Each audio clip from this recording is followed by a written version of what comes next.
A Brush With is sponsored by Bloomberg Connects, the arts and culture app. Created by Bloomberg Philanthropies, Bloomberg Connects lets you access museums, galleries and cultural spaces around the world on demand.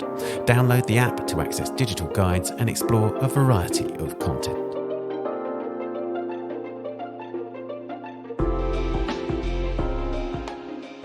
Hello, I'm Ben Luke and welcome to A Brush With, the podcast from the art newspaper in which I talk to artists about their influences, from writers to musicians and of course other artists, and the cultural experiences that have shaped their lives and work. And in this episode it's A Brush With Analia Saban, who examines, unpacks and plays with the medium of painting.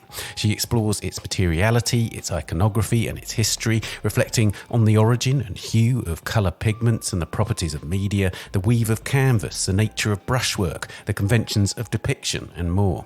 Her approach is consistent with strategies of conceptual art, yet it's abundantly physical and visual. Those conceptual strategies derive from her education at the University of California, Los Angeles, or UCLA. There, as you'll hear in our conversation, she enrolled on the celebrated New Genre course, on which she was taught by a cluster of hugely influential West Coast artists, including Catherine Opie, Charles Ray, Chris Bird and Paul McCarthy, and above all, John Baldessari, her mentor up until his death in 2020. Analia was born in Buenos Aires in Argentina in 1980 and came to the US initially to study film at Loyola University in New Orleans before switching to art there. It was in her final year at UCLA that she made her first mature work, teasing out the nature of painting. In one piece, she unravelled the threads of a canvas of a found flower painting into a ball of string, leaving half of the painting intact. Soon, she created a giant ball of 100 paintings that had been similarly unravelled, including more pictures she picked up from thrift stores and junk shops, as well as those by her fellow students. She pushed this emphasis on paintings as a form of textile to extremes, even knitting a scarf from the yarn of one painting. Analia then turned her attention to the properties of forms of paint. Because acrylic paint is plastic, Analia began using it without a substrate, effectively turning the brush marks into isolated elements that could be assembled into collages or even relief sculptures. She began to focus on marks within historic drawings and paintings and reconfiguring them. She reflected on the structure of composition, recreating drawings by famous artists from Leonardo to Agnes Martin as separate acrylic components and allowing gravity to take its effect, resulting in a series she called Collapsed Drawings. Analia took this unpacking of the elements of painting and blurring of the boundaries of artistic disciplines further with a series of works called Acrylic in Canvas, where she would fill primed canvas bags with paint, which then seeped through the weave or breaks in the canvas. In each body of work, she stretches the idea to its limits, in a pronounced tension between order and chaos and between the logical and the absurd. She's made textile paintings in which she weaves with threads made from acrylic paint. She also began casting the paint with moulds, going to extraordinary lengths to make a plastic carrier bag and a black rubbish bag in which she placed blank canvases. And in Trough Flesh in 2012, she hung a loose expanse of canvas from its wooden stretcher, whose width matched her height, and filled it with her weight in flesh-coloured oil paint. It was an unlikely self-portrait, and while her art is tautly conceptual, it's also profoundly bodily. It's also deeply engaged with technology in its making and in its subject matter. She's long used a laser cutter controlled by computer software to make precise drawings onto diverse materials. She also makes automated jacquard tapestries with a knowing nod to their history, in which the loom's movements were dictated by punch cards, effectively an early form of computation, to mechanise weaving. The tapestries often relate to a subject that's fascinated her for more than a decade: the physical components of computers. Motherboards, microchips, graphics cards, microprocessors, circuit boards and recently cooling fans are transformed in her work. The tapestries featuring the computer technologies are often woven with materials that allude to electrical conduction, like copper, which is also a nod to experimental modernist textiles. In her pleated ink paintings, meanwhile, she uses the laser cutter to create the precise pattern of a computer chip on paper and presses it onto a panel covered in ink. Over many months, the ink dries and eventually represents the chip design as a strange landscape of creases and folds frozen in liquid form. This is exemplary of the way Analia unites systems with the handmade and embraces chance as a key component of her process. Before making each series, it's as if she stands back and asks the most basic questions. What is painting or sculpture, and why is it meaningful? As I mentioned, she initially studied film, so I began our conversation by asking her if that shift away from the camera was the impetus for what she's called her outsider perspective on art.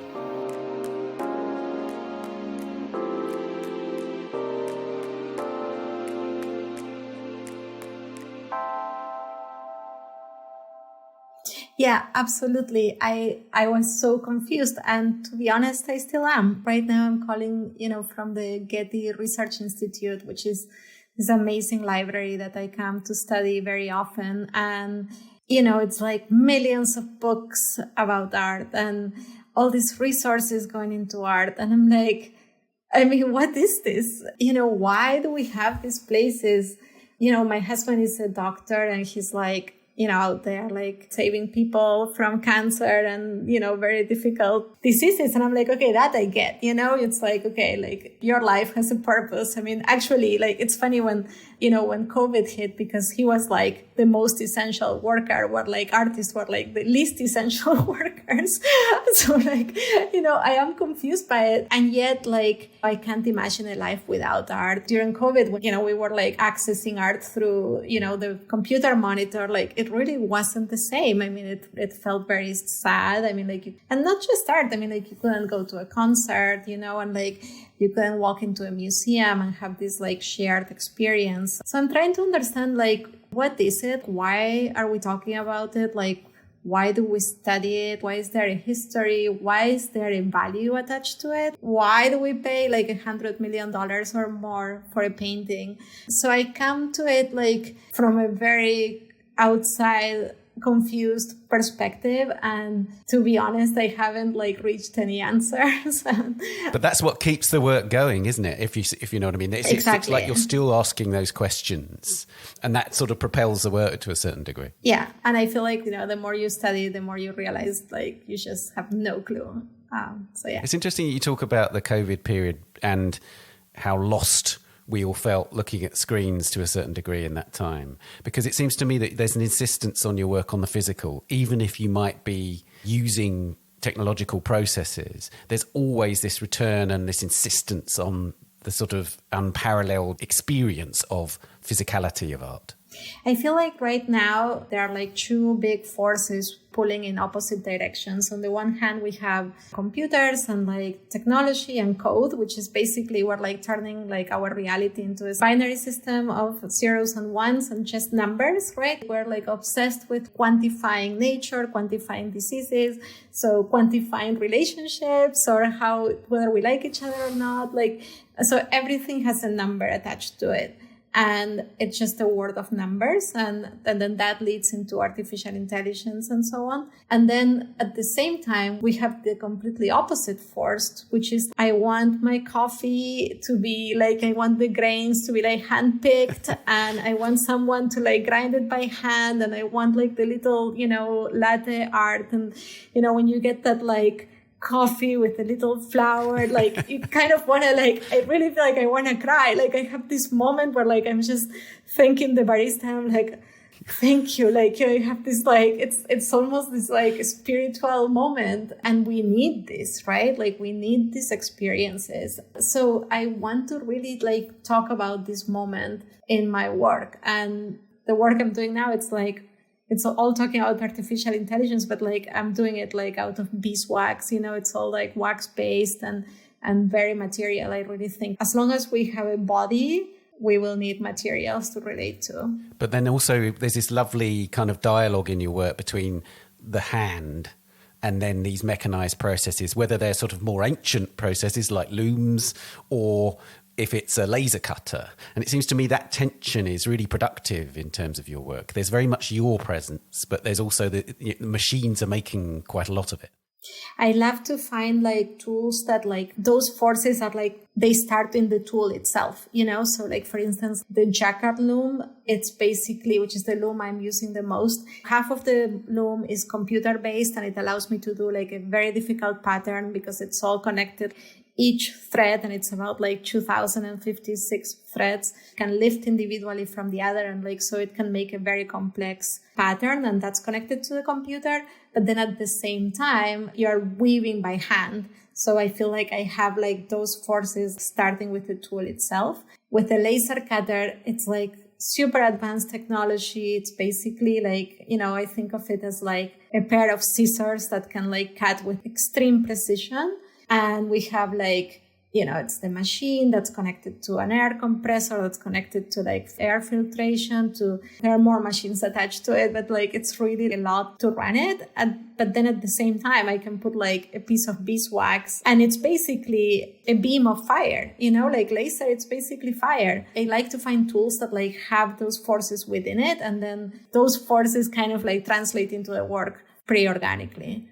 Tell me about time, because of course those processes are all involved in time. There's a lot of precision, as you say, in the laser cutting, for instance, and in terms of the files that inform the laser cutting and so on. The weaving obviously is a time-based process. Then there's also the sort of direct references to time in your work. There's the pocket watches, and then there's these wonderful and slightly whimsical things which are 5,000 years of blue. So you've got lapis lazuli and the Tesla door. So tell me about time, because it seems to me that, again, that's like a kind of theme, that's a kind of consistent thread running through the work.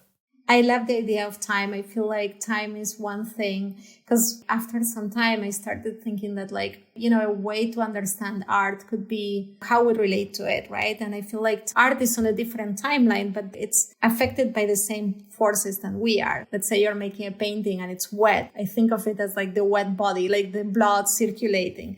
Then the work is finished, and it's, sometimes I think of like our bodies, right? Like when it's finished, it's dead, right? Like when the blood dries, we die. When a painting is finished, it's like the paint dries, but then at the same time, it has all this parallelism. The work of art is aging. We need like to conserve it. And like, I'm fascinated by it. And there is also a reference, like sometimes if they, you can say, well, like in human, it's like dog years compared to human years. It's like painting years compared to like human years. And I think it's just really fascinating. And also like, the choice of materials. Like, for instance, we use marble, it's more like the eternal, right, material. Like that's what we use for tombstones. And then, then you use it for like this very high art, monumental, outdoor sculptures versus like more sensitive materials that really also deal with life and our experience of it. At the Getty Museum, so I was a resident for like a year, and then they let me go into the conservation labs, which I find it so fascinating. And it's like a hospital for art, right? So they have MRI machines, they have X-ray machines, they have, these microscopes where like, they pick up a little section of a painting and they can analyze it and see like all the different layers, and they can kind of understand, where that painting came from. They can see how old it is, and, all this like sample-based science. And, it was just so interesting to see like, the parallelism. Sometimes they use the same machines. And at the same time, they have this aging machine where, they put like samples of materials and they expose it to like, a lot of light. And then they have like a formula between what would be like in museum time versus in the machine. So maybe like an hour in the machine would be like 2 weeks or more in the museum environment. So I just think the issue of time is endless, and it's so fascinating, and it affects both the art and humans. I've seen those wonderful things that you did where you sort of stacked the little swatches of the conservators' paint samples, and you can tell from them whether a paint is synthetic or whether it was ground by hand. And you sort of compressed that time into those canvases, didn't you, where you mounted these swatches effectively in sort of stacks. Sometimes I think that that's one of the reasons why, people have talked about the death of painting like over and over again, but then it resuscitates, right? It's like, okay, it's over. We did the black square. There is nothing else. And then somebody else, wakes up the next day and keeps painting, right? It's not so easy to just like kill it. And one of the reasons I feel like it does resuscitate, it's because it's really like every day is a new material. Every day is like a new human painting it. But in terms of materials, this idea that you can excavate a painting and understand where that pigment came from, was it accessible or not? So like, for instance, blue was very hard to get. It was like the price of gold, basically. And they could only get it maybe from Afghanistan and Egypt, like very limited resources. So you see early paintings having like very little blue. And if they have it, that they came, I don't remember all the details, but maybe they came through the Silk Road.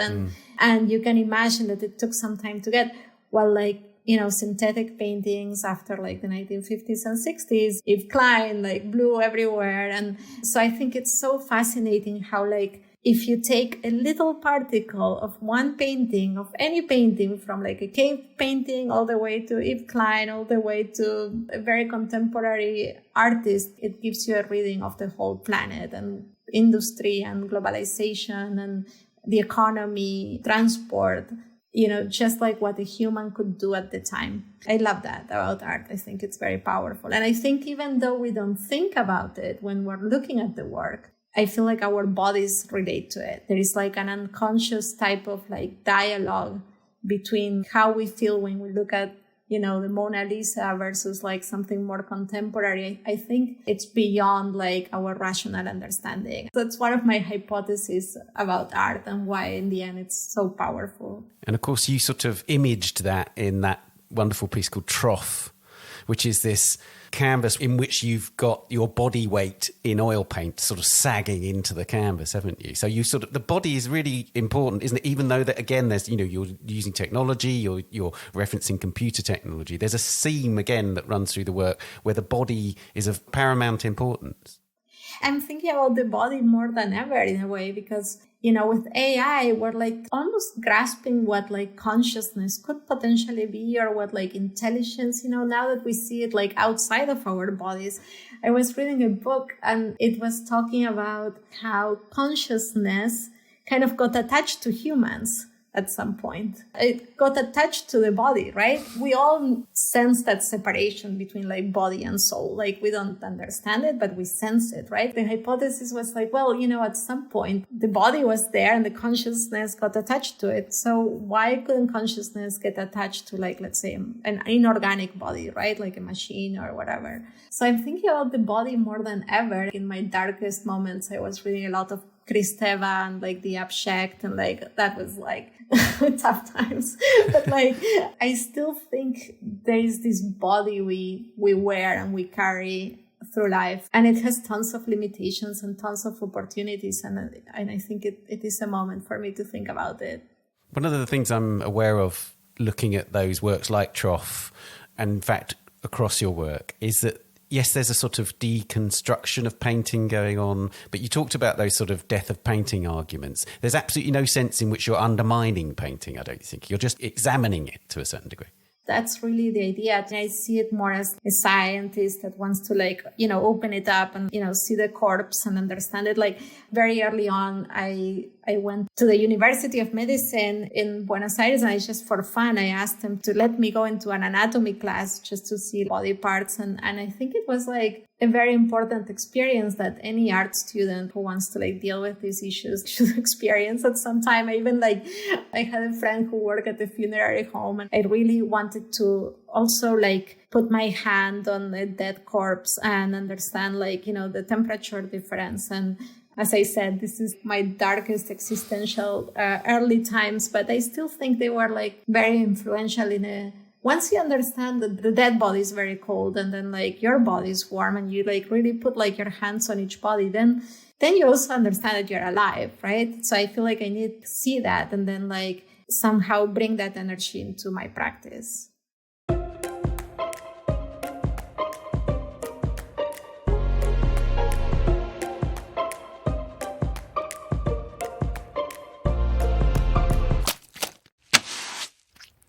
Let's move on to the questions that we ask all our guests. Who was the first artist whose work you loved? So this is such a cliche, but I remember I was freshman year. I was actually studying film and then taking art classes as a minor.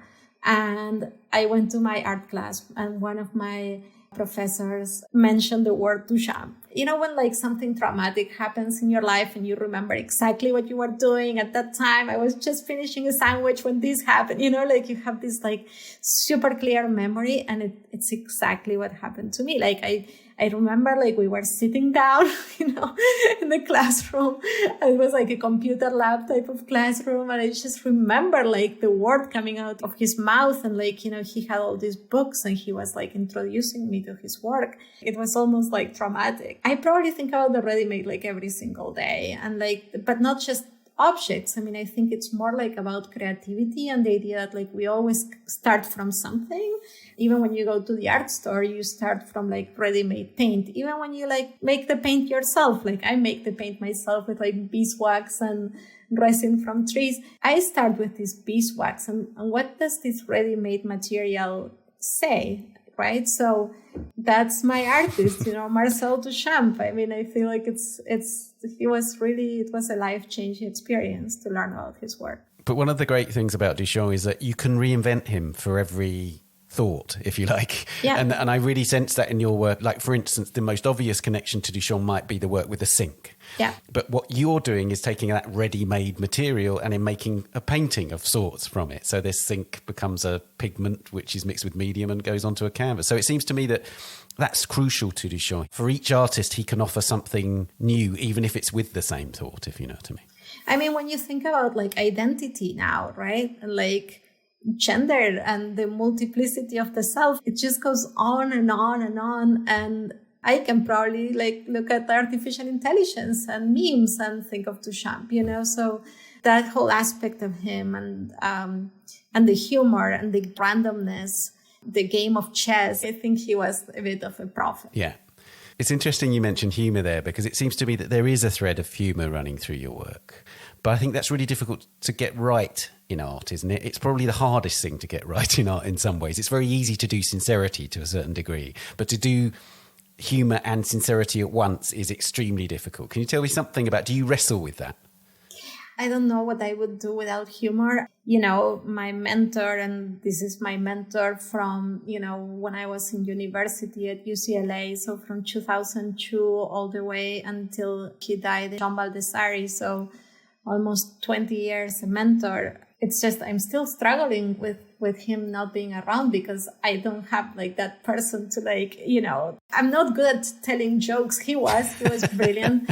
I mean, it was just this thing that we could like look at something together and we would get the joke, we would like just be like, that's funny or that's sarcastic or that's ironic. I mean, like to really like just see that something else. And it's been like just so hard not to have that person. I mean, like we really connected in such a profound way and it was all about humor.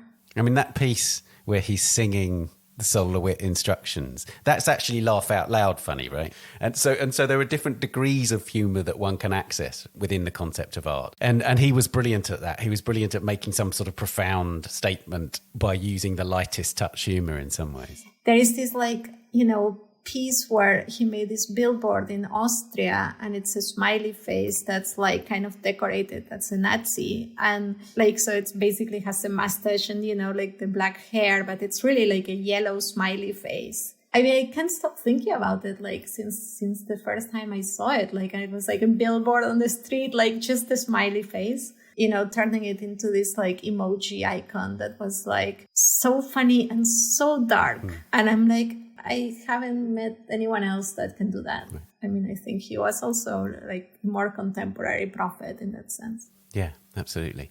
Other than Duchamp, which historical artists do you turn to the most today? I think it goes by what I'm trying to do, right? I remember like we were doing like some type of viewing of prints at LACMA and we had like all these prints out and, we could like see them in the flesh, which was, it's always such a treat. And like, we went through like, artists I love and, Solowit and more like we are looking at more contemporary works from all the print shops in LA, like Gemini and like, beautiful prints of every kind. It was really like a big show. And then they have like 2 little pieces by Rembrandt. And it's really funny, but there is nothing else. I mean, like you can just have like piles and piles of prints and 2 little tiny pieces by Rembrandt. And you look at like the line quality and the etching and the emotion that goes into this line. And, another cliche in a way, but like another prophet. I mean, like, I don't know in terms of line quality and transferring like the gesture and the emotion. I mean, it's really remarkable. And I think if you saw them even without names attached to it, if you just see this print and that print and you don't even know who made it, but you really connect to the line quality, It's all there. It's an extraordinary level of control. I'm always just utterly amazed by those tiny prints, that he's able to describe a figure, a face or whatever with such unbelievable precision. It's almost impossible with the human hand to do that. And that's that sort of miraculous power that it has, right? We make all these like giant works right now. Sometimes I think about it. I'm like, where is all this contemporary, including my work? Like, where is this all going to go? Like, you know, one day it will be like in the dumpster of like contemporary art. And then like you look at this like tiny, extremely humble print. It's only one color etching. And it just makes you cry. I mean, because it's all there. Absolutely. I wanted to talk to you about some of the works you've made directly in response to historic art. So there was that series called Collapsed Drawings that you made. You can talk us through that process. There's a reverence, but an irreverence at the same time. So some of the kind of most enormously important figures in the history of art, so Titian and Guercino and Leonardo even. But the way that you did it was to sort of look very, very carefully at the way that they drew, basically. It was really interesting. So basically I would like take a drawing and scan it in the computer, and then with my laser cutter, because that's how I got into laser cutting. If I wanted to cut the lines on my own, I would always have the gesture of my hand and the scissors. So I wanted to have a very precise way to follow exactly the gesture of like each line and each artist. So I cut all the lines away from the drawing, and then I had these piles of lines, only lines, which in a way they are like sculptures, right? When you can hold one line, like one gesture by Kandinsky, or like, you know, a pile of little dots by Agnes Martin or something, you know, it's just, you're kind of seeing the drawing on a different way. From a very naive perspective, I was like, why are the lines just floating in a drawing? Like, what happens if you add gravity to a drawing? Like, why, you know, like, what is this about that we're like hanging art on the wall and then like there are like all these lines? There's something about like weird about it, because we live in such a gravity-based existence, right? So I'm like, how is this attaching to the paper? How is like the ink being absorbed by the paper? Extremely naive, but I allow myself to go into that like as if I was an alien coming to this planet, and like you just don't get it. It's that what is art again, isn't it? It's really, it's going into the absolute granular detail of what art is, yeah. I think it's fascinating. You're like, oh, okay, so somebody makes a little scribble on something, and then it has more meaning, and like, what does it really mean? So all the lines were like kind of collapsed in the frame, inside the frame of the drawing. And basically I was just trying to understand it more. I mean, it really allowed me to also understand gesture and drawing more, because and Ellsworth Kelly sometimes he can do like this beautiful drawing, like just one line. Exquisite, and he has all these like crazy like one line drawings versus someone like Rembrandt, who's like using the line in a completely different way, or etching, or like Agnes Marti, as I said, just these little dots, but like it also creates this like emotional reaction. Like, why do we have an emotional reaction to a grid or like a drawing? Like, why do we react to it? So, and I also, to be honest, I had these moments in life. I mean, I was close to like this Israeli embassy in Argentina in 92 that collapsed. And I think like there have been like these moments in life where like I really felt like from this collapse, you always rebuild from the ashes. And I think that's something that if something deconstructs itself, as traumatic as it can be, like it also, you learn so much from it, like, because you have to put the pieces back together. And I think a lot of my work and, my existence since I was 12, and I experienced that, and other moments like that, either like the collapse from something exterior or the collapse from something interior, but like a lot of just, this life is also about coming back, and I think we all have our version of that. Indeed. I wanted to ask you about the drapery works, because again, there's a sense in which you're looking at art history, and in a way it's both a homage to those extraordinary works in which drapery is represented in marble, but it's a way of saying, how can we rethink it? Tell us more about those.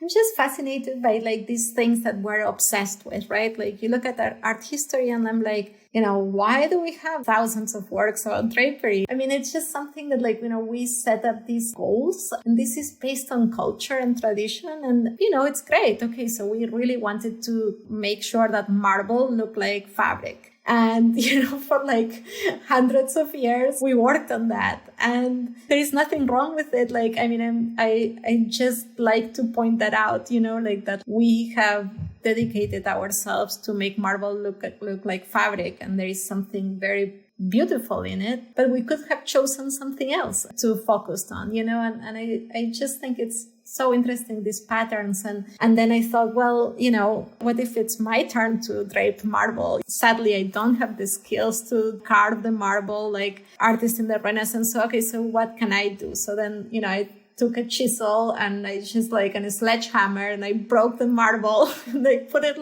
I draped it on top of this steel structure. I was like, okay, this is my version. And it was also really kind of cool to turn something so flat as a slab of marble into something that drapes on top of these sawhorses. And it is what it is. I just think it's so interesting because when you think of art, you're like, oh, you're going to do whatever you want. You're going to study art and you will do anything that comes to your mind. But then we're so based in tradition. So I think I just want to bring that out, patterns and, what should we think about, I guess.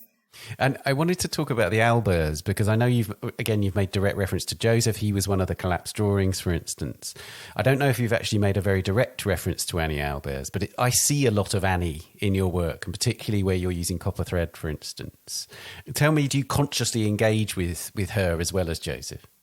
It's not so conscious, but I have read books by her and her notebooks. And I think also the fact that they were always in an academic environment and she was kind of carving her own space. People ask me a lot, I'm like, are you a feminist? I mean, do you support this or that? To me, my way of being radical is to be a woman and just showing up to my studio every day. I mean, I think that in itself, and then I want to be part of that big picture, the same that, she was trying to find her way. And I couldn't have a normal career, even have a family without these artists, these female artists that came before me and they really carved the path for us. So I met an artist the other day, an amazing artist, a very early video and technology artist. And she was asking me about whether I had kids. I told her, yeah, I have 2 kids. I said, do you have kids? And I was there wasn't an option for us, so I think it's really interesting. She was working in an academic environment and she just said, if we wanted to be part of the big picture and the big dialogue, we couldn't walk away ever, and I think it's that similar story. And I think of that a lot.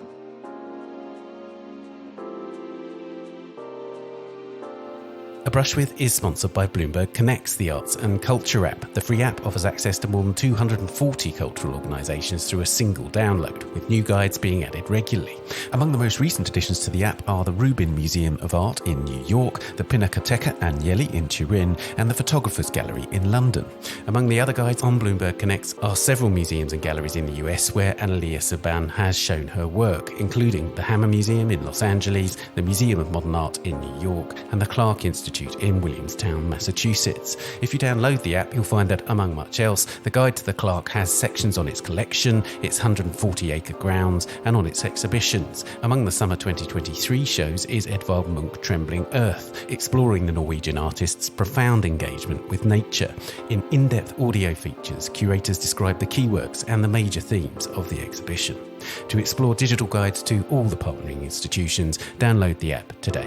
It's available from the App Store and Google Play, and you can keep up to date by following Bloomberg Connects on Facebook, Twitter, and Instagram. Which contemporary artists do you most admire?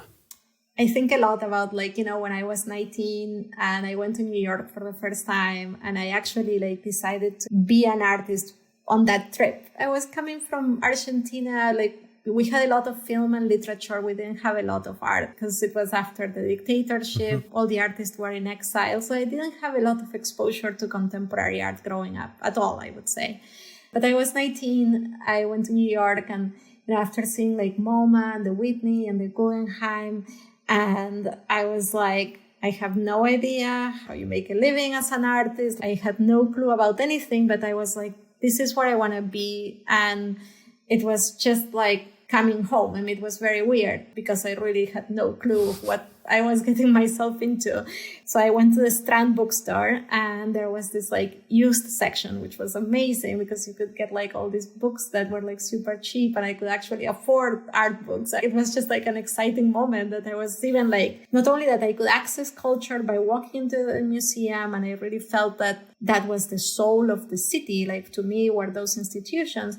But also I could like go to the bookstore and actually buy the books because they were beautiful and they weren't that expensive because they were these used books. And I bought an Amjun Pike book because I think that connection to film, like it made a lot of sense to me. I got a Barbara Kruger book. It's the one that says like, you know, the body is my battlefield. Yeah. And then I got more books about like Marshall McLuhan and, you know, more like that, like media type of theory.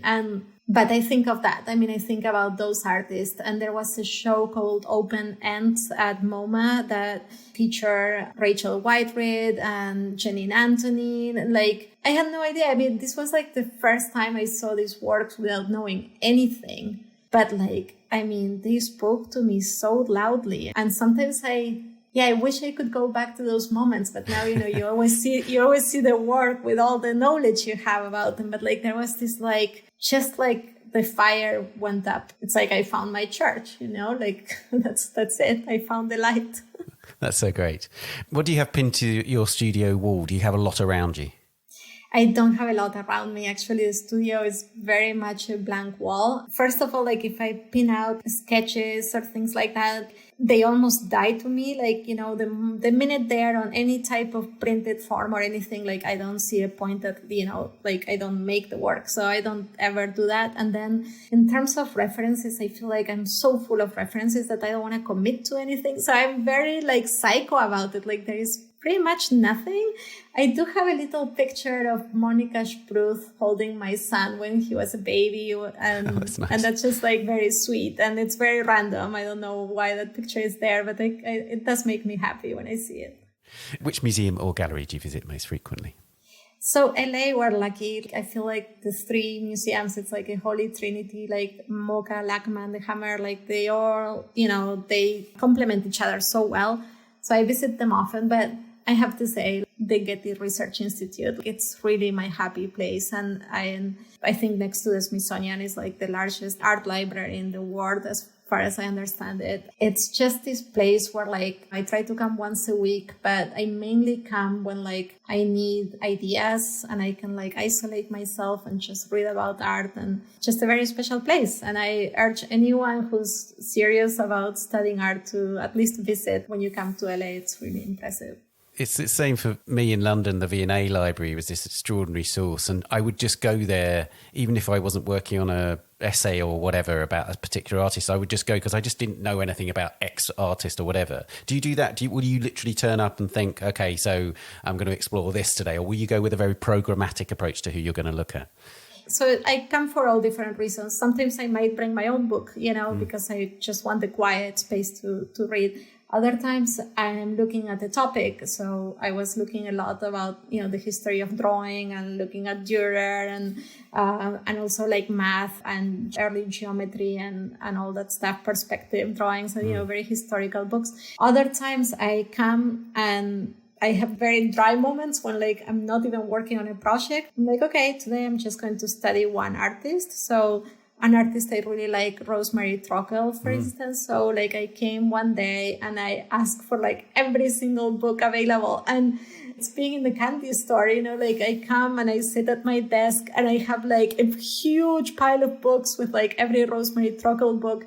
And I'm like, wow, like I didn't remember that she did like ceramics. Her work is just so rich in all different directions. So I could like study one artist, and then if I feel very motivated, I will like go into an archive. So that's, for instance, I studied the experiments in art and technology, which was a very interesting moment of, you know, engineers collaborating with artists. So I studied that archive, or going into something more like, you know, performance art. And I think that was also very cool to see, you know, what like Greenberg had for lunch or something, you know, like to see like that little private notebooks and to realize that, you know, at the end of the day, it's all people who like take vacation, or they went to the dentist, or they had lunch, or maybe, you know, it's not these like superhumans that just are enlightened for 24 hours. You know, looking at all these private notes and notebooks, it helped me a lot to realize like, okay, like we're all humans, we're just coming up with ideas, we do our best, but, you know, people go through breakups and whatever, loss and happy moments and kids and job, you know, like whatever, job issues, and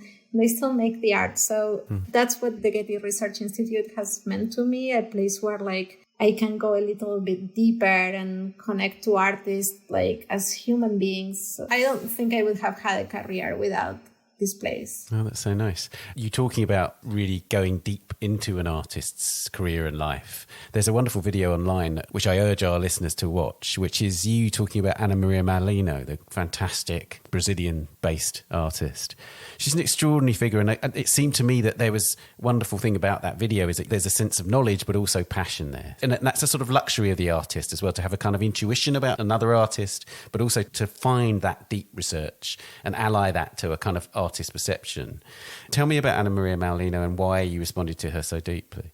It's just clay, right? I mean, like, so you have these artists, working with like bronze or marble, like even photography, buying chemicals, and then you have other artists, that start with like this like bag of powder, like it's dust. I mean, like you can probably make huge retrospective with like 5 bags of clay, and spend like $50, like, and still fire it, and it will like, last forever. And it has all this like the history of it. And I think in her work, I mean, like it's the ground coffee beans, it's really like just so human. And you see like her fingerprints and like her holding on to it.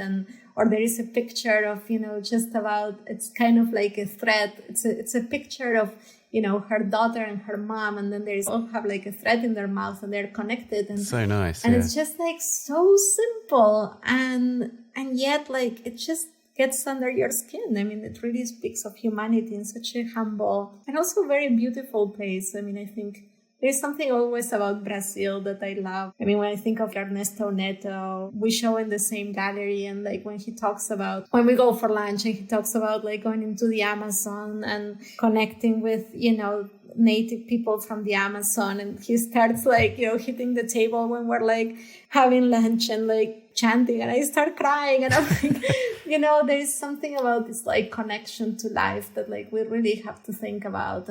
Or when I go to Brazil in person or other places where like, people like hold on to the Mother Earth, and that's clay, right? I mean, it's really like holding on to the Mother Earth. You can actually pick it up from the riverside. You don't even have to spend the $5 now that I think about it, so I think that's, very poetic, very important work. Indeed. Which cultural experience changed the way you see the world? I think traveling has been very important, understanding different cultures. There is one big moment I had when I visited the Museum of Israel in Jerusalem. I was having a tour with one of the curators. So I grew up Jewish, and I would consider that to be my identity. But I struggle with it. Like, I'm one of those neurotic Jews, I guess, that's constantly questioning everything and feeling uneasy just about the concept of religion in general. So I was walking around the museum, and they had this, I think it's like a James Rosenquist painting. And it's basically like a cheese and salami sandwich, and it's like pop art, and then there is a beer next to it. And I was like, I asked the curator, I was like, why is this painting here? And she's like, what do you mean? And I was like, it's cheese and salami. Like, it's a pop painting, I get it, but it's cheese and salami. Like, it's really not kosher. And I was like, how do people see this? And then she looked at me and she's like, no, like, this is a secular museum. You can like show whatever we want. And I was like, oh, I thought it was like a Jewish museum. And then like she went into it and she's like, no, like we really vouch for like, a secular experience. And she really explained to me that like, the Museum of Israel, it's like one of the very few institutions in Israel would be like totally secular. And then I looked around, and like she was right, you had kids from like Arabic schools and the Catholic schools and the Jewish schools, and they were like all under the same roof, like just talking about art. And like, and if the sandwich wasn't kosher, I was like, that would be a reason to discuss it. There was just no religion attached to anything. And it just made me so happy, like to understand that art in that context could bring all these people together from like all these different cultures. And I know it's such a basic thing, but then it's not basic at all, like the way the world is going. And it's, I feel like we're all hiding in our own bubbles more and more. And after being there and like just understanding that art could really like bring all these people together. And it's the same thing that I experienced in New York on my first trip, you know, like I think I counted like something like 15 languages as I was walking through Times Square, you know, and I was like, this place is amazing. And I almost found it like a deeper meaning as the years went by. Everyone finds like their activism, you know, type of purpose. And I think mine has been really about like connecting, making art like a language beyond language, a language that doesn't need a translation, that can like speak for itself. And then so anyone can connect with it and we can have this like shared world experience. And now it's just the one thing I want to focus on. And it's very important to me. You know, I married a German, like we make our kids learn Chinese and, you know, like, so they speak Chinese, Spanish, German, English, like, you know, and I think it's just, it's very, very important to me to think about that.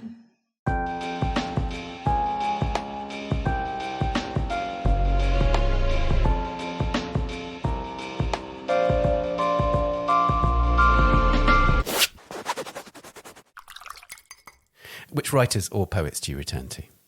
I mean, lately I've just been so into AI books, and that's all I've been reading for like the last 4 years, I would say. Is it about the culture of AI, as in the kind of problems of AI, as much as the kind of technologies of AI? It's everything. I'm taking a little break because I was starting to feel a little depressed by it. Like, I think they all start very positive and then like at the end, like they kind of go into a dark corner. And I totally understand why people worry about it. But I read one book called AI Superpowers, and I read it like 5 years ago when AI wasn't what it is now or what it will be in 6 months or a year from now. That one book really made me think a lot. I mean, it was the first book I read on the subject. It predicted, you know, that we're going to lose 40% of jobs in like very short time frame. And it's happening right on your doorstep right now, right? It's happening in Hollywood and so Definitely. On, yeah. And because I read it such a long time ago, it's just been on my mind. And I was like talking to everyone about it and people were like, really? Like, you know, and I was like, yeah, I read this book and it makes sense, you know, and like, I think even 5 years ago, it was hard to imagine. And now it's like hard not to imagine it. So there have been a few books like that. And I read a lot about, you know, I had moments where I read a lot about psychology, psychoanalysis, a lot of Winnicott, a lot of like, it really changes. But I think that's what we are, you know, we're humans, so we have different faces, different interests, and I allow myself to go into very random themes as well. Right. You mentioned Kristeva earlier on, this sort of dark period where you're reading a lot of her work. But it seems to me that the abject does have a role in your work. Again, I'm going to go back to trough and this idea of, in essence, that's a self-portrait as a sort of trough of paint, you know, and that's a fundamentally abject thing. But also she talks about art as purifying the abject and how it's catharsis par excellence, and that sense in which, in a way, you can immerse yourself in the abject while delivering yourself from it to a certain degree. Did you find that art helped you do that? 100%. You know, I come from, like most artists, you know, you have to somehow come from a troubled background. It's almost like a rite of passage. So I totally have my share of that. You know, my parents got divorced very early. There was a lot of like trouble. And then, as I said, you know, growing up in Argentina, there were like all these things, you know, robberies and like moments of, you know, really existential moments. And this terrorist attack in 92 that really like, you know, made me think a lot about how things can change from one moment to the other. But, you know, as I said, I feel like we all have our share of that. And then I have been doing psychoanalysis for like 20 years and with, you know, a real psychoanalyst where, you know, he's based in Buenos Aires. But when I go there, it's like on the couch and it's every single day, like the old days. I love it and it has helped me a lot. But I think, like you said, the abject has the other side of it. And I honestly think, you know, people ask a lot about like motherhood and how it changed your work and like, oh, have you like, you know, I don't know, made work about Mary Kelly or something about diapers or, you know, or have you like gone into kids' books or themes or whatever? And I haven't, to be honest. I still feel I am who I am.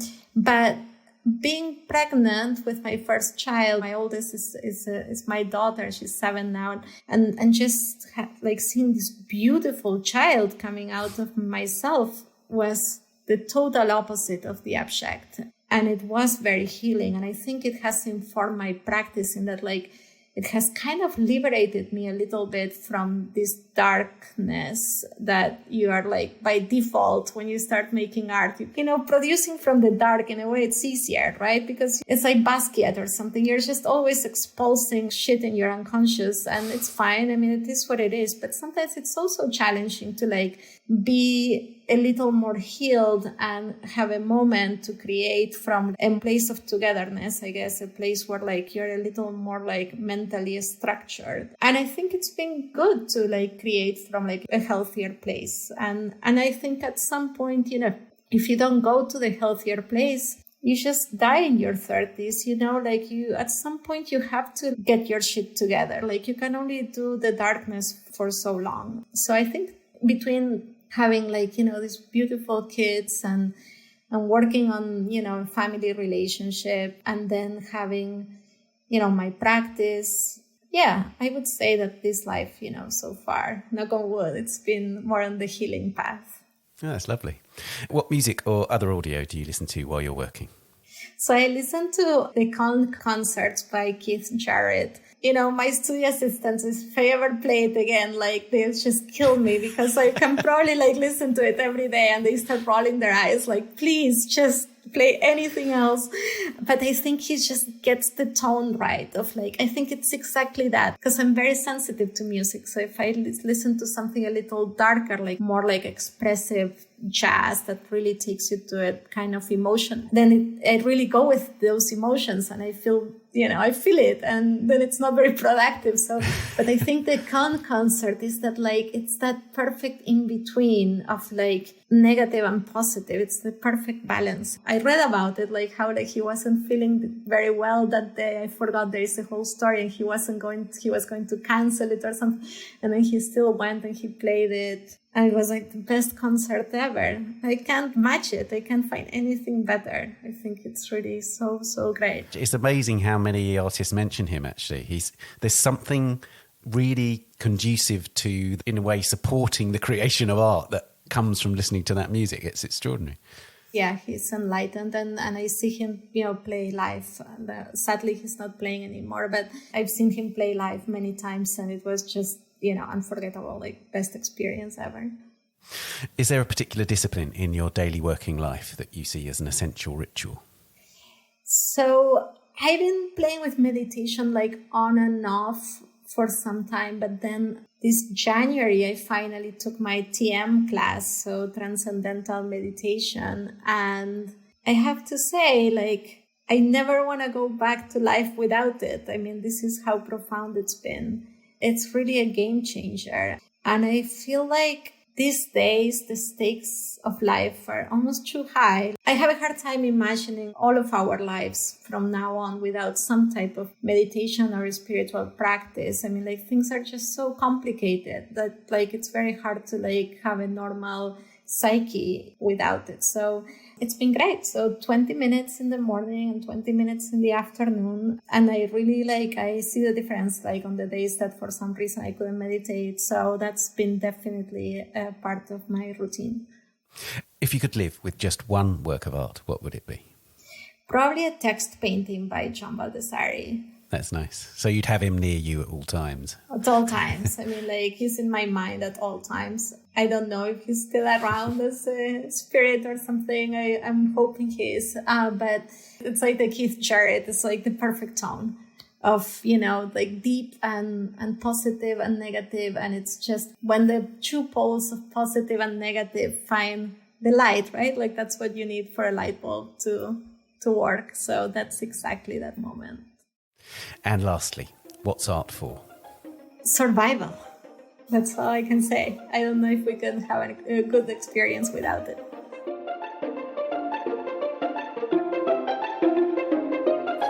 Analia, thank you so much. It was great. Thank you.